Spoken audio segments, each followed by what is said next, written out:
Assalamualaikum warahmatullahi wabarakatuh. Waalaikumsalam warahmatullahi wabarakatuh. Duraan dursee rabbiif galanni haa gahu. Alhamdulillahi rabbil alamin. Alhamdulillahi rabbil alamin. Yaadachiisaaf walii qabame fadakkir fa inna dhikra tanfa'ul mu'miniin. Yaadachiisuun ni fayyada. Nama rabbii qalbiin saalaa rabbii amantuu taate tokko ni fayyada waan ta'eef yaadachiisi. Kanaaf warra akkamatti galma gurguraa gurmaa taa'is. Addatanii isin ijoollee?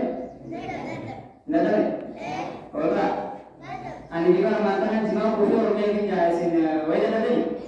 Kanaaf warra mirgaan isaa jimaa ta'uu rabbi nu taa'ise. Amiin.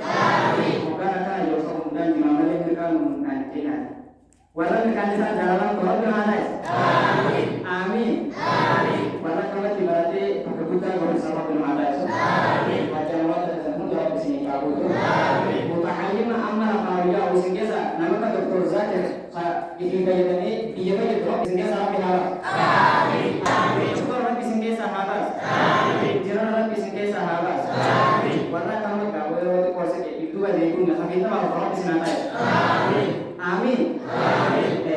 Yaa barattoota fayyadachi nama tolaa wayita isan gochi alfama'uu bagadeessanii guyyaa seenaa eebbateessanii faayamtanii ilmii quraanii asbaatanii gagammattanii hoggaana siinii sachi laaluu nan mul'atti ga'een sumayyaa gaagalee asiinis laaluu nan mul'ata bilaaliin kiyya yaa rabbi mee maaliin sirtayaa handallaqaa ilaanii qiyya yaa rabbi koo maaliin sirtayaa handallaqaa ilaanii qiyya ya rabbi qawla nubajini bihaka kulla nubamadu adaba jala nukhayatu cayate jala nubarsisi qawli qitala anubihu ya gulgula nunyajisi rizki halala nurakadi tantanam falla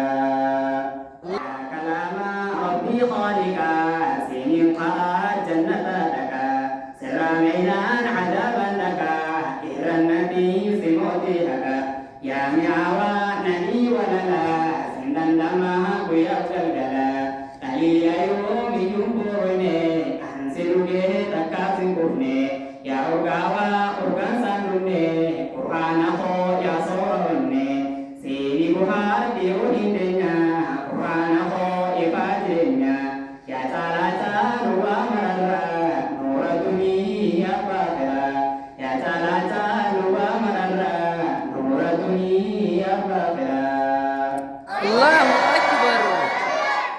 ala pasti pihak kabarsu angga rabbi wajenu dewiso uhibbukum ikhwani billah naftirata fi amanillah kanabi isin bari aman kana jolin titi ko nama kana lafawaya jituhuni akan takat wani isini damu wani kakak tempu kali adunya isaje jawa atau mana toni ni kamu kebutuhan dengan isin jolin titi ko nama jolin titi ko isin kawa akan jolin titi kamu wani si mama kakak tentu adunya kana kali tu sila beda ni beda ni awak dari asin aku amin ini rumah wani adunya kana kali malam apa aja saya isin kes saja Jurune adunya tu aku wani bate sana sentu wana mesna kakak kana kalama rabbia kana wani ahkam juruhun wajib tu jechu ammata lahir hima sini kalau jira asalnya ya sini kalau jira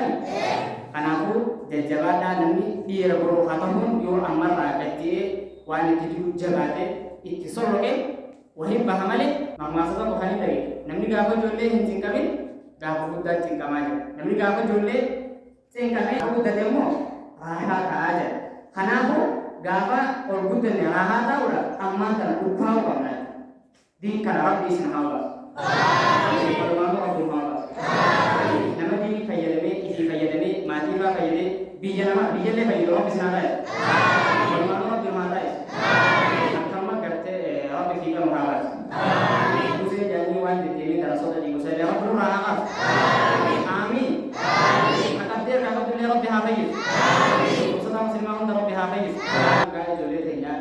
namni dilan na tuga hafe wala turu number baajisu angayo birati walitti binutti asmati sala wa salamu alaikum wa rahmatullahi wa barakatuh